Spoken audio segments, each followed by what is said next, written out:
So now we come to the serpent, and I continue with my reading. Now the serpent was more subtle than any beast of the field which the Lord God had made.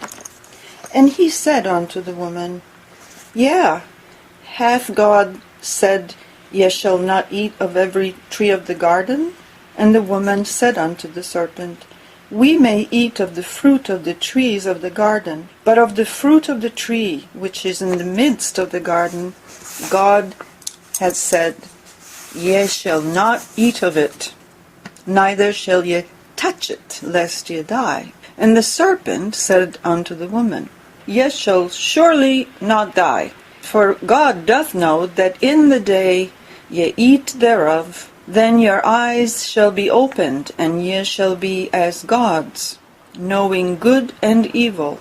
And when the woman saw that the tree was good for food, and that it was pleasant to the eyes, and the tree to be desired to make one wise, she took of the fruit thereof, and did eat, and gave also unto her husband with her, and he did eat.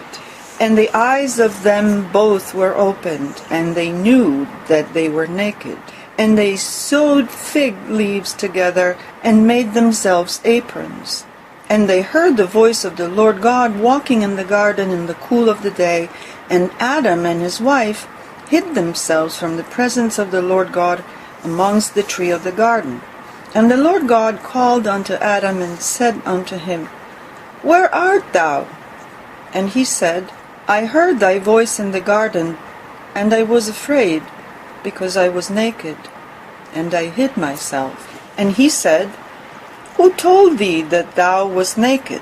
Hast thou eaten of the tree whereof I commanded thee that thou shouldest not eat?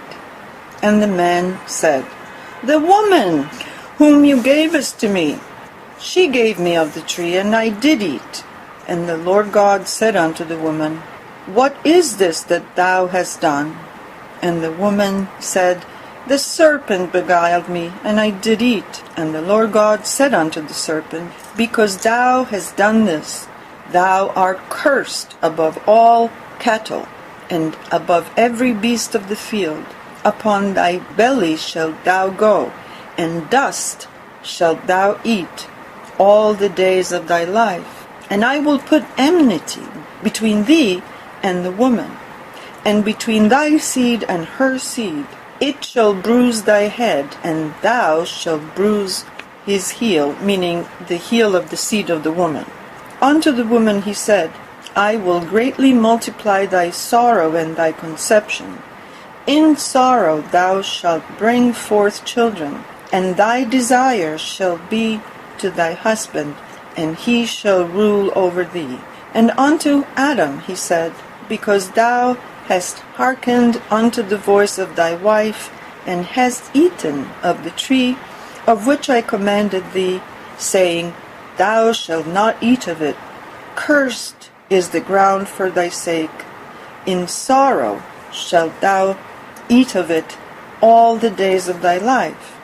Thorns also and thistles shall it bring forth to thee. And thou shalt eat the herb of the field. In the sweat of thy face shalt thou eat bread, till thou return unto the ground. For out of it wast thou taken, for dust thou art, and unto dust shalt thou return. And Adam called his wife's name Eve, because she was the mother of all living. Unto Adam also and to his wife did the Lord God make coats of skins, and clothed them. And the Lord God said, Behold, the man is become as one of us, to know good and evil. And now, lest he put forth his hand, and take also of the tree of life, and eat and live forever.